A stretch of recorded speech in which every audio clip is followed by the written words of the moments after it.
SC card ఉపయోగించుకొని జగన్మోహన్ రెడ్డి గారు first ఉంటారు ఎప్పుడైనా. ఎస్సీ కార్డు అని ముందుకు వచ్చేస్తారు. ఆ వ్యక్తి ఎవరైనా చనిపోయినా ఫస్ట్ దళిత వ్యక్తిని పోర్ట్రేట్ చేశారు. ఎందుకంటే ఆ సామాజిక వర్గంలోని ఓట్లన్నీ తనకి ఇవ్వాలి, తన ఆ సామాజిక వర్గాన్ని ఏదో ప్రొటెక్ట్ చేస్తున్నట్టుగా చూపిస్తాడు.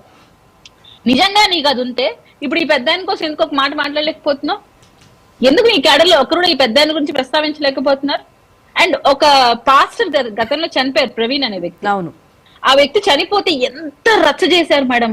అతనంతకన్నా డ్రైవింగ్ చేసుకుంటూ అతనేదో యాక్సిడెంట్ లో చనిపోయారు, తాగి చనిపోయారని కొంతమంది అవన్నీ మనం విన్నాం. కానీ దాన్ని ప్రభుత్వానికి ఆపాదించి కొంతమంది పాస్టర్లను రెచ్చగొట్టి మన మీదకి పంపించి, ఆ పాస్టర్లు కూడా వైసీపీ కార్యవర్గానికి చాలా అనుకూలంగా ఉన్న వ్యక్తులు, వాళ్ళ మీటింగ్స్ లో ఇన్వాల్వ్ అయి ఉన్న వ్యక్తులు. ఆ ఫోటోస్ కూడా మనకు బయటకు వచ్చాయి. అటువంటి వ్యక్తుల్ని ముందుకు పెట్టి కూలరాస్తాం కూటమి ప్రభుత్వాన్ని, అసలు గద్దె దించుతాం కూటమి ప్రభుత్వాన్ని, మేమంతా కలిసికట్టుగా వస్తాం, ఇలాంటివన్నీ చేశారు. కేవలం మేము ఎస్సీలను కాపాడడం కోసం వచ్చామని ఆ రోజు వాళ్ళు మాట్లాడారు.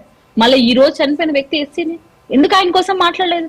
గతంలో జగన్మోహన్ రెడ్డి గారి వల్ల అన్యాయంగా బలైపోయిన సుధాకర్ కూడా ఎస్సీనే, ఎందుకు అతని గురించి మాట్లాడలేదు? ఈ రోజు కుటుంబ ప్రభుత్వానికి సంబంధం లేదు ఈ విషయంలో. జగన్మోహన్ రెడ్డి గారు డైరెక్ట్ గా ఇన్వాల్వ్మెంట్ ఉంది తను చనిపోయిన దాంట్లో. సింగయ్య గారు ఎందుకు వచ్చి మీరు మాట్లాడటం లేదు? జగన్మోహన్ రెడ్డి గారిని అరెస్ట్ చేయాలని ఎందుకు మీరు డిమాండ్ చేయట్లేదు? జగన్మోహన్ రెడ్డి గారి ఇంటికి మీరు ఎందుకు ప్రొటెస్ట్ చేయట్లేదు? అంటే జగన్మోహన్ రెడ్డి గారు డైరెక్ట్ ఇన్వాల్వ్మెంట్ ఉన్నా, ఎస్సీకి అన్యాయం జరుగుతున్నా ఈ పాస్టర్లు ముందుకు రారు, వాళ్ళు వచ్చి వ్యతిరేకంగా ఒక మాట మాట్లాడరు. జగన్మోహన్ రెడ్డి గారు డైరెక్ట్ ఇన్వాల్వ్మెంట్ ఉంటే, కూటమికి సంబంధం లేకపోయినా ఒక వ్యక్తి యాక్సిడెంట్ లో చనిపోయినా అతని కోసం కూటమి గద్దె దింపుతాడంట, కూటమిని కాల్ రాస్తారంట. ఎక్కడ మీరు నిజంగా ఎస్సీ పక్షపాతులు? ఎక్కడ మీరు ఎస్సీల కోసం ఫైట్ చేస్తున్నారు? కేవలం జగన్మోహన్ రెడ్డి గారి భజన పరులుగా కొంతమంది పాస్టర్లు పనిచేశారు. ఈ రోజు మాట్లాడండి బయటకు వచ్చి, ఇప్పుడు ఈ స్టేట్మెంట్ ఇవ్వండి బయటకు వచ్చి, జగన్మోహన్ రెడ్డి గారి మీద యాక్షన్ తీసుకోండి, ఆయన మీద ప్రొటెస్ట్ చేయండి, ఆయన ఇంటిని ముట్టడించండి. మీరు ఒక్కరికి కూడా ఎస్సీలారా గమనించండి, మిమ్మల్ని ఓట్ బ్యాంక్ గా మాత్రమే చూస్తున్నారు. మీ మీద ఎస్సీ అట్రాసిటీ కేసులు పెట్టారు గతంలో.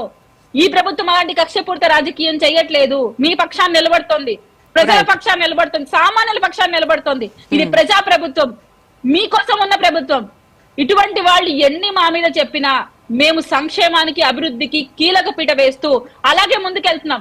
మాకు చాలా కష్టంగా ఉంది పరిపాలన చేయడం.